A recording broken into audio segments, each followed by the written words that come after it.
할렐루야. 우리 좌우에 계시는 성도님들과 인사하시겠습니다. 잘 오셨습니다.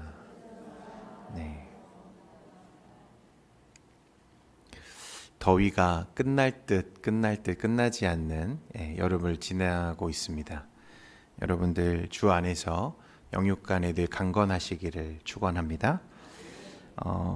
우리가 지난 수요일에도 같은 주제를 가지고 좀 잠깐 말씀을 나눴었는데요. 하나님께서는 교회와 성도들에게 은혜를 공급하시는 특별한 길들을 우리에게 주셨습니다. 우리가 흔히 이것을 은혜의 수단이라고 부르는데요. 하나님이 그 사랑하는 자녀들에게 은혜를 주시는 방법이 한두 가지 뿐이겠습니까? 하나님은 다양하게 상황과 여건들을 사용하셔서 그 은혜를 자기 백성에게 공급하십니다. 그런데 이런 주관적인 것들 말고 객관적으로 하나님이 주로 그 교회와 성도들을 위해 사용하시는 수단이 있다는 것입니다. 그래서 믿음의 선배들은 이 은혜의 수단을 크게 세 가지로 우리에게 이야기를 합니다. 첫 번째는 하나님의 말씀입니다. 로마서 10장 17절에 보면 그러므로 믿음은 들음에서 나며 들음은 그리스도의 무엇으로 말미암는다? 말씀으로 말미암는다. 히브리서 4장 12절에도 하나님의 말씀은 살아있고 활력이 있어 좌우의 날선 어떤 검보다도 예리하여 혼과 영과 및 관절과 골수를 찔러 쪼개기까지 하며 또 마음의 생각과 뜻을 판단하나니 라고 말씀합니다. 그러니까 하나님의 말씀은 우리의 영혼을 살리고 우리의 믿음을 자라게 합니다. 말씀은 마치 씨앗과 같은 거죠. 우리의 마음에 그 씨앗이 심길 때, 말씀이 심길 때 생명이 움트고 자라나게 된다는 것입니다. 여기서 말씀은 예배 시간에 설교자들, 목회자들에게 듣는 설교만을 말하는 것은 아닙니다. 여러분 개인의 영성과 경건을 위해 읽어내려가는 성경 말씀들, 소그룹 모임을 통해 나누어지는 은혜의 간증들, 성경 공부를 통해 알게 되는 하나님을 아는 지식 모두가 이 하나님의 말씀의 일부인 거죠. 하나님이 그 백성에게 주시는 은혜의 첫 번째 수단은 그래서 말씀입니다. 여러분 말씀과 가까워지는 우리 동현교회 성도들 되시기를 주님의 이름으로 축원드립니다. 두 번째는 기도입니다. 기도는 말씀을 들은 우리가 하나님께 응답하는 자리라고 할 수 있는데 예수 그리스도의 이름으로 우리는 은혜의 보좌 앞으로 담대히 나아갈 수 있게 되었다고 히브리서 기자가 우리에게 말하죠. 기도를 통해서 성도는 하나님과 대화하고 은혜를 구하며 이 교제의 복을 누리는 것입니다. 그래서 교회, 이 성도의 호흡이 무엇이냐면 기도라고 말하는 거죠. 기도가 끊어지면 그러니까 교회는 생명을 잃고 마는 것입니다. 기도하는 교회, 또 기도가 살아있는 우리 동현교회 되기를 간절히 소망합니다. 마지막 세 번째는 그러면 무엇인가? 믿음의 선배들은 이 세 번째 수단을 성찬이라고 말했습니다. 성찬. 자, 첫 번째는 뭐라고요? 말씀. 두 번째는 기도. 세 번째는 이 성찬이다. 하나님이 그 교회와 성도들에게 은혜를 공급하시는 객관적이고 분명한 수단으로서 이 세 번째는 성찬이라는 것입니다. 여러분 성찬은 예수님께서 친히 제정하신 예식이죠. 바울이 우리에게 말한 것처럼 내가 너희에게 전한 것은 주께 받은 것이니 이렇게 말했습니다. 주께 받았다. 그러니까 성찬은 여러분 교회와 교회 전통에 의해서 만들어진 것이 아니라 주님이 친히 세우신 은혜의 표징이라는 거예요. 그래서 어떤 학자들은 성찬을 가리켜서 무엇이라고 말했냐면 만지는 복음이다. 만져지는 복음. 말씀은 우리가 귀로 듣는 복음이라면 성찬은 눈으로 보고 손으로 만지고 입으로 맛보는 복음이다. 이렇게 말할 수 있다는 거예요. 여러분 그래서 성찬은요 단순히 떡과 잔을 나누는 교회의 종교 의식 행사가 아닙니다. 성찬에는 복음 전체가 담겨져 있는 거죠. 주님의 십자가를 기억하고 그 죽으심을 선포하고 다시 오실 날을 소망하는 자리가 바로 이 성찬이라는 것입니다. 그래서 성찬은 교회에 있어서 너무나 소중하고 가장 소중한 은혜의 수단 중 하나입니다. 그런데 오늘 본문에 나오는 고린도 교회는 이 성찬을 잘못 지키는 중에 있었습니다. 은혜의 자리가 도리어 분열의 자리가 되어 있고 또 사람들이 그 성찬을 통해 누려야 하는 마땅한 복음의 능력과 은혜가 상실되어져 가는 그런 현상들이 있었다는 거예요. 고린도 교회도 그러했지만 여러분, 이 시대 가운데 가장 많이 변질되고 가장 많이 오해되고 하찮게 여겨지는 것들이 사실 이 성찬입니다. 저는 오늘날 한국 교회가 이 성례, 그러니까 세례와 성찬을 회복하게 되면 이것만으로도 한국 교회는 정말 놀라운 부흥과 회복의 역사를 맛보게 될 거라고 저는 확신합니다. 오늘 고린도 교회에 있었던 문제들을 좀 우리가 살펴보면서요, 하나님이 주시는 말씀을 통해서 우리가 회복해야 할 이 성찬의 의미, 자리가 어디인지 우리가 확인하는 시간 되기를 간절히 소망합니다. 본론으로 들어가서요, 17절 말씀에 보면요, 바울이 이렇게 고린도 교회에 말합니다. 같이 읽겠습니다. 시작. 내가 명하는 이 일에 너희를 칭찬하지 아니하리니 이는 너희의 모임이 분명히 히브리서 10장 25절에 보면 모이기를 패하는 어떤 사람들의 습관과 같이 하지 말고 오직 권하여 그날이 가까움을 볼수록 더욱 그리하자. 모이는 것이 굉장히 중요하다고 성경에 말하는데, 오늘 그 17절에 보면 사도 바울은 너희의 모임이 유익이 못되고 도리어 어떻다? 해롭다. 해롭게 되었다. 이렇게 말하고 있습니다. 분명 교회의 핵심적인 가치가 모임에 있고, 여기서 말하는 모임은 성찬을 말하는 거죠. 성찬인데 바울은 너희의 모임, 그 성찬이 유익이 못되고 도리어 해롭게 되어 있는 것을 나는 굉장히 우려하고 있고 이것을 칭찬할 수가 없다. 이렇게 말합니다. 당시 성찬은요, 여러분 오늘날 저와 여러분이 지키는 것처럼 간단히 떡과 잔을 나누는 그런 방식이 아니었습니다. 그 당시 성찬에는 애찬이 포함되어 있어요. 그러니까 함께하는 식사 자리가 이 성찬과 연결되어 있는 것입니다. 부자나 가난한 자, 남자나 여자, 종이나 자유인이나 모두가 한 자리에 모여서 한 가족처럼 식탁을 나누는 자리였습니다. 그렇게 할 수 있었던 것은 우리가 세상에 속하지 않고 모두 그리스도 안에서 가장 거대하고 가장 거룩한 의미의 가족이 되었다는 뜻이 그 모임에 담겨져 있었다는 거예요.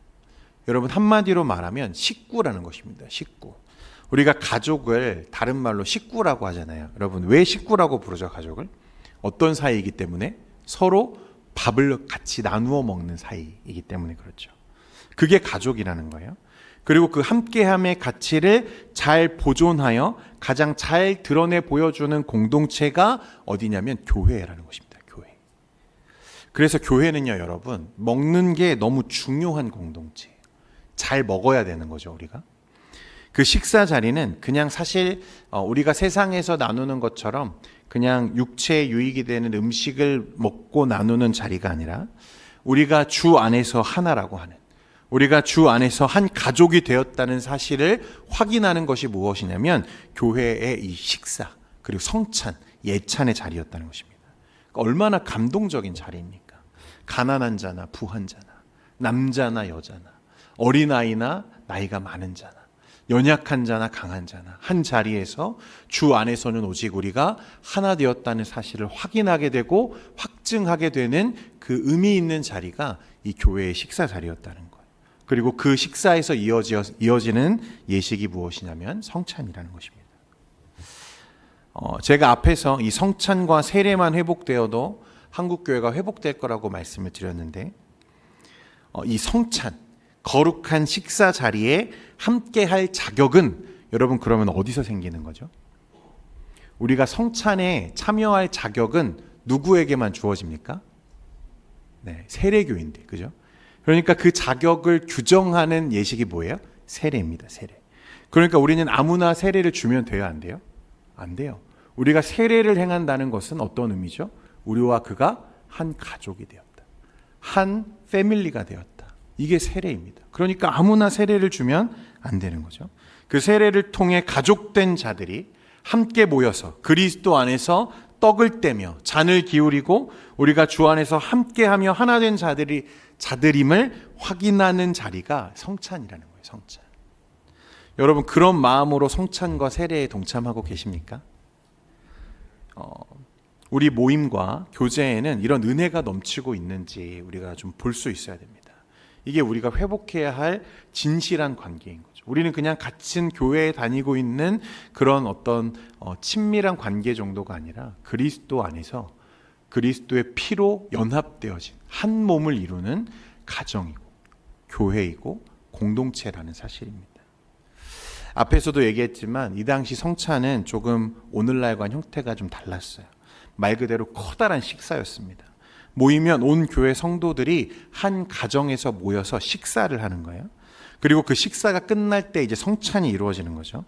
그렇기 때문에 여러분 좀 생각을 해보면 그 당시 성도들 중에서 일부는 이 성찬, 전에 있는 애찬, 그 식사를 준비하는 사람들이 있었을 거 아니에요. 그렇죠? 그러면 그런 사람들은 대개 어떤 사람이었겠습니까? 당시 시대를 고려해보면 다른 자기뿐만 아니라 남들과 함께 먹을 수 있는 음식을 마련해 올 수 있는 그 사람이라면 어떤 환경에 있는 사람인 거죠? 나름대로는 조금 괜찮게 살고 있는 유복한 조금 여유가 있는 사람들이 주로 이런 일들을 맡았다는 거죠. 자신이 먹을 것뿐만 아니라 남의 것까지 챙길 수 있는 여유가 있는 사람들이 그 당시에 애찬을 좀 맡은 거예요. 형편이 나은 거죠. 그래서 그들은 각자 집에서 다음 성찬 모임에 쓰일 음식을 각자 준비해서 일찍 그 예배보다 먼저 모이는 거예요. 같이 모이는 거죠. 우리로 치면 우리 장로님은 고기를 볶아 오시고 우리 권사님은 시금치를 무쳐 오시고 또 어떤 집사님은 김치를 담아 오시고 이렇게 해서 교회에 이제 모이는 거죠. 그리고 나서 예배가 끝나면 이제 애찬이 이루어지고 애찬이 끝나면 성찬 예식이 이제 진행이 되는 거. 이런 형식으로 되는 것입니다. 물론 성찬에 쓰일 빵과 포도주도 당연히 준비를 해야겠죠. 어느 정도 사는 사람들이니까 시간적인 여유도 있겠고 또 음식을 배분받아 맡았으니까 일찍 음식을 해서 교회에 모였을 거예요. 이 교회는 그 가정이죠. 교회는 그런데 형편이 나은 사람들도 있지만 그래서 그렇게 준비할 수 있는 사람도 있지만 반대로 어떤 사람도 있죠. 그렇지 못한 형편의 사람들도 있는 거죠. 그 당시에는 다른 사람들의 집에서 노역을 하는 가난한 노예들도 참 많았거든요. 그러다 보니까 형편이 어렵기 때문에 음식을 맡아서 해올 수도 없었고 남의 집 살이를 하고 있는 중이기 때문에 빌어먹느라고 제때 오지 못하고 늦게 오는 사람들이 공동체에는 늘 있었던 거죠. 아무래도 시간이 자유롭지 않고 여유가 없는 사람들이 있었다는 것입니다. 그런데 사람들이 이제 기다리다가 이제 어떤 일이 벌어졌는가 하면 시장하니까 그냥 우리끼리 일단 먼저 먹자. 우리끼리 시작하자. 이런 일들이 있었지 않겠습니까? 그리고 어떤 문제가 이루어지냐면 음식 배분의 문제가 생기기 시작한 거예요. 교회 애찬식에. 당시 집이라고 하는 그 공동체, 그때는 이런 건물이 없잖아요. 교회가. 가정집에서 모였거든요. 집의 구조는 오늘날처럼 여러 방이 막 이렇게 있는 구조가 아니라 매우 간단한 구조였어요.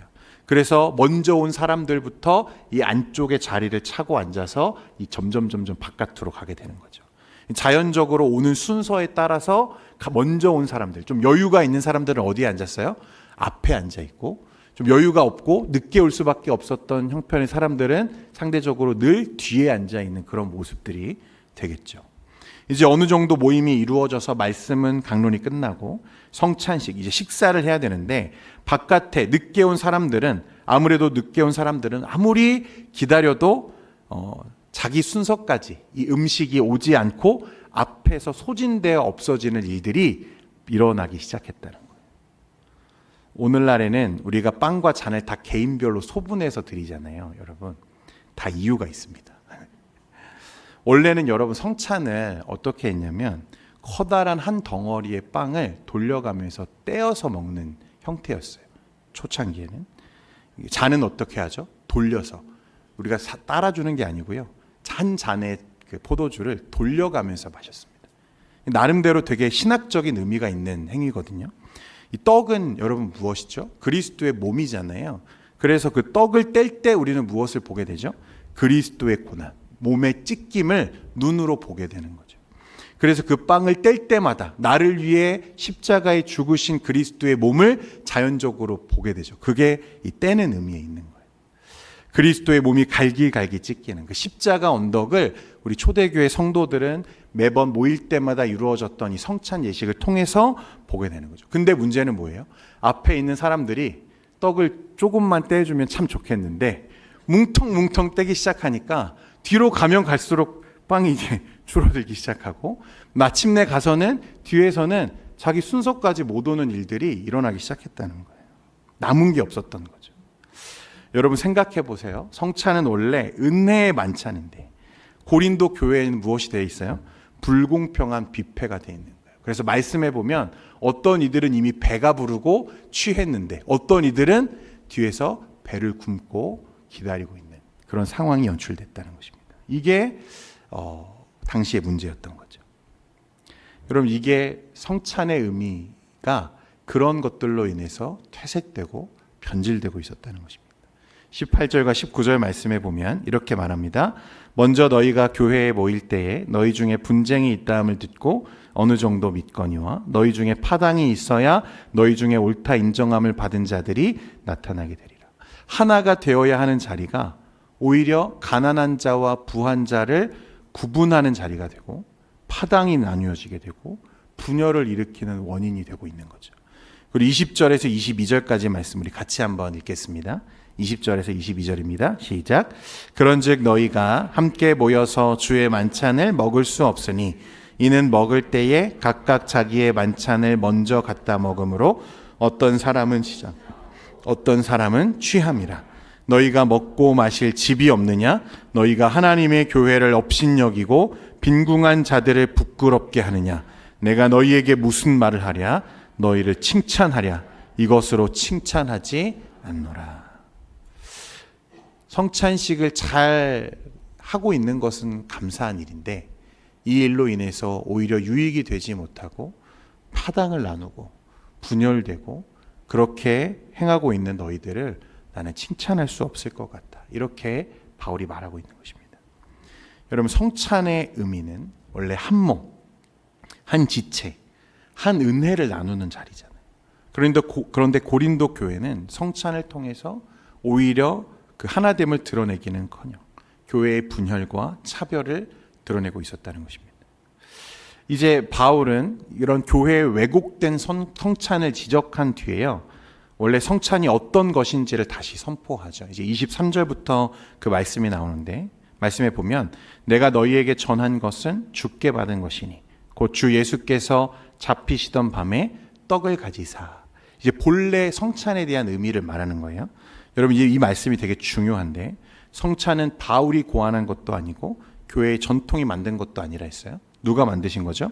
주님께서 정하신 예식이에요. 그래서 이것은 변질되거나 가볍게 여길 수 없는 아주 중요한 부분이죠. 그래서 바울은 예수님께서 잡히시던 밤을 우리에게 떠올리게 만듭니다. 주님께서 떡을 가지사 축사하시고 떼어서 말씀하셨죠. 이것은 너희를 위한 내 몸이니 이것을 행하여 나를 무엇하라? 기념하라. 여기서 되게 중요한 단어가 나오죠. 기념하라. 또 잔을 가지사 말씀하십니다. 이 잔은 내 피로 세운 언약이니 이것을 행하여 마실 때마다 나를 기념하라. 기념하라. 기념하라. 여러분 이 말은요. 단순히 사진첩을 꺼내보듯이 과거를 기억하라는 의미가 아닙니다. 오늘 이 자리에서 그 사건을 생생하게 불러와서 내 삶에 새겨 넣는 것을 의미하는 거예요. 그러니까 성찬은 어떤 의미가 있냐면 2000년 전에 십자가 골고다 언덕에 매달렸던 그 십자가의 사건을 오늘날 우리의 현실로 무엇하는 거예요? 소환하는 것입니다. 이게 성찬이에요. 이게 기념하라는 의미입니다. 그리고 바울은 이제 덧붙이죠. 너희가 이 떡을 먹으며 이 잔을 마실 때마다 주의 죽으심을 그가 오실 때까지 무엇하는 것이라? 전하는 것이라 그랬어요. 전하는 것이다. 그러니까 성찬은 단순히 그것을 기념하는 장리뿐만 아니라 어떤 의미가 있냐면 선포하는 의미가 있다는 거죠. 여러분 그러니까 잘 아셔야 돼요. 목사만 그러니까 목회자만 설교자만 설교하는 게 아니에요. 이게 하나님의 말씀의 전부가 아니라는 거예요. 떡을 떼고 잔을 마시는 모든 성도가 함께 외치는 설교가 뭐냐면 예수님이 나를 위해 죽으셨습니다 라고 하는 고백이 우리의 성찬을 통해서 선포되는 것입니다. 세상에 선포하는 거예요. 주님이 나를 위해서 십자가 위에 죽으셨고 나의 모든 죽음과 죄와 사망의 문제를 해결하셨다는 이 복음의 핵심을 무엇으로 우리가 선포하는 거예요? 성찬의 예식을 통해서 선포하는 거예요. 그러니까 이 복음적인 의미가 성찬에 다 녹아져 있는 거죠. 여기서 끝나는 게 아니에요. 성찬은 또 소망의 자리이기도 합니다. 그래서 바울이 말하기를 뭐라고 말하냐면 그가 오실 때까지 우리가 성찬을 지키는 이유는 다시 오실 주님을 기다리면서 그 날을 소망하기 위한 거죠. 정리하면 진짜 성찬은 단순한 종교적 의식과 예식이 아니라 복음 전체가 응축되어 있는 설교인 거예요. 한편의 설교. 과거의 십자가를 기억하고 현재의 은혜를 선포하고 재림, 미래의 소망을 붙드는 자리가 여러분 성찬이라는 것입니다. 그래서 학자들은 손으로 만지는 복음이 성찬이다 이렇게 말하는 거예요. 눈으로 보고 손으로 만지고 입으로 맛보면서 주의 은혜를 다시 누리는 거죠. 그리고 우리가 주 안에서 하나라는 사실을 그 안에서 나도 그런 은혜를 누리고 있지만 나와 함께 그 떡을 떼는 누구도 내 지체도 나와 하나구나. 그리스도 안에서 저가 나와 한 가족이구나 라는 사실을 우리가 알게 되는 거죠. 이 성찬이야말로 우리가 주님이 오시는 그날까지 세상에 전해야 할 복음의 정수라는 거예요. 그래서 바울은 우리에게 그 성찬에 합당하게 참여해라 이렇게 요구합니다. 27절 말씀에 그러므로 누구든지 주의 떡이나 잔을 합당하지 않게 먹고 마시는 자는 주의 몸과 피에 대하여 무엇하는 것이라? 죄를 짓는 것이니라. 굉장히 무서운 말입니다.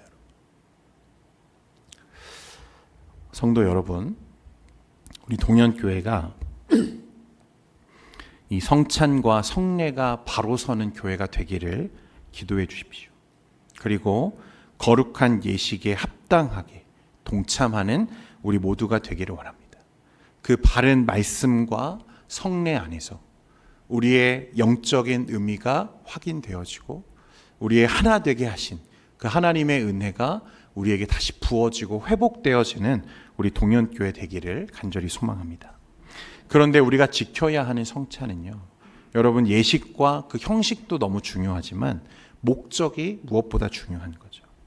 바울은 이 성찬의 문제를 마무리하면서 아주 단순하지만 핵심적인 권면을 우리에게 하나 던집니다.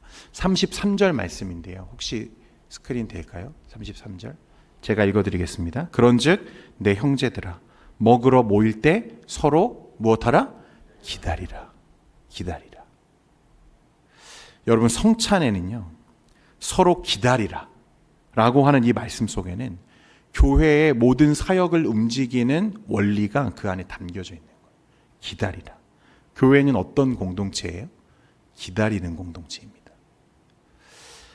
언제나 누군가를 기다려야 되는 공동체죠. 그게 교회라는 거예요, 여러분. 믿음이 더딘 성도들을 기다리는 교회여야 하고, 삶의 무게에 눌려서 신앙이 자라는 속도가 느린 성도를 기다리는 교회여야 하고, 때로는 세월의 어떤 무게에 눌려서 넘어져서 하나님의 은혜를 간절히 소망하지만 여전히 바닥을 헤매고 있는 그 성도의 회복을 기다려주는 교회여야 하는, 이 모든 사역의 원리, 교회가 이루어야 하는 교회의 사역의 핵심의 원리가 어디에 있냐면 기다림에 있다는 것을 우리에게 말하는 거예요. 여러분 기다려주지 않으면 어떻게 되는 거죠? 교회에는 늘 빠른 사람만 남고 부요한 사람만 남고 늘 여유 있는 사람만 남고 목소리가 큰 사람만 남고 강한 사람만 남고, 여러분 이런 건 세상에서도 얼마든지 볼 수 있는 공동체잖아요. 강한 사람들이 대우받고 부유한 사람들이 인정받고, 그래서 그런 자들만 높임받을 수 있는 자리는 세상에서도 얼마든지 볼 수 있는 공동체라는 거예요. 그런데 교회는 어떤 교회죠? 어떤 거죠? 기다리는 공동체인 거죠. 그래서 약한 자들, 연약한 자들, 나보다 연소한 자들이 그리스도의 은혜 안에서 장성한 분량에 이를 때까지 기다리고 또 기다려주는 것이 교회의 사역의 원리라는 거예요. 여러분 예수님께서 저와 여러분을 그렇게 기다려 주셨습니다. 우리가 회개하고 돌아오기까지를 끝까지 기다리신 분이 우리 주님이시죠. 그 기다림이 십자가에서 완성된 거예요. 주님이 자신의 몸을 떼어서 우리에게 주시죠. 피를 흘려서 저와 여러분을 살리시죠. 그러므로 성찬에 참여할 수 있는 저와 여러분은 날마다 이렇게 고백할 수 있어야 되는 거예요. 주님, 저도 기다리겠습니다. 저도 주의 형제를, 자매를, 연약한 지체를 기다리겠습니다. 가장 낮은 자리에서 배려하는 교회로 내가 살겠습니다. 그것이 우리가 나누는 성찬에서 발견되어야 하는 교회 사역의 원리라는 거예요. 신방도 그렇고 교육부서도 마찬가지고 우리가 교회 안에서 이루어지는 모든 사역은 그러니까 평균치를 따라가는 것이 아니라 늘 어디를 가야 되는 거예요? 낮은 자리에 있는 자들, 더 늦게 오는 자들을 기다리는 교회가 되어야 한다는 것입니다. 사랑하는 성도 여러분, 오늘 우리의 성찬이 그런 은혜의 자리가 되기를 간절히 소망합니다. 우리의 교회가 기다림과 배려로 세워지는 공동체가 되기를 하나님이 원하시는 거예요. 여러분, 만약 그 하나됨이 목적이 아니었다면 주님은 교회를 이 땅에 세우지 않으셨을 거예요.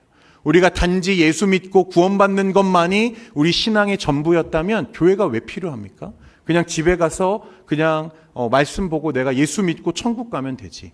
교회를 왜 만드셨을까요? 왜 우리를 하나로 모이라고 하시고 그 안에 성찬이라고 하는 이 질서를 두시고 그 우리의 하나됨을 날마다 확인하게 하셨을까요? 여러분, 그 자리에서 확인되어지는 이 복음의 깊이가 있다는 것입니다. 사랑하는 여러분, 오늘 이 밤에 우리가 이 말씀을 붙잡고 기도할 때 기다리지 못했던 우리의 약함들을 조금 회개할 수 있기를 바랍니다. 아직 믿음에 서지 않은 연약한 자들, 아직 믿음의 확신 가운데 서지 못한 내 남편, 내 아내를 기다리지 못하고 재촉하고 판단하고 먼저 먹어버림으로 그를 비참하게 만들었던 우리의 약함들, 정죄하고 판단하고 분열하고 불평하고, 여러분, 오늘 우리의 그런 약함들이 꺾여지고 주님께서 우리에게 심어두신 이 기다림의 질서가 우리 안에 회복되는 이 시간이 되기를 원합니다. 주님이 나를 기다리신 것처럼 나도 기다리겠습니다. 주님, 그가 설 때까지 내가 끝까지 기도로 그를 격려하겠습니다. 그가 만약 서지 않으면 주님, 나도 굶겠습니다. 나도 먹지 않겠습니다. 내가 먹지 않을지언정 내 지체를 소외시키지 않겠습니다. 그런 마음이 교회에 회복될 때 그리스도의 사랑이 우리 안에 회복되는 것입니다. 교회는 그냥 모인다고 다 교회가 아니고요. 그리스도의 이런 은혜가 우리를 다스리고 회복할 때 교회가 되는 것입니다. 우리 동현교회가, 우리 성도님들의 삶의 자리가 그런 주의 은혜의 자리 되기를 간절히 소망합니다.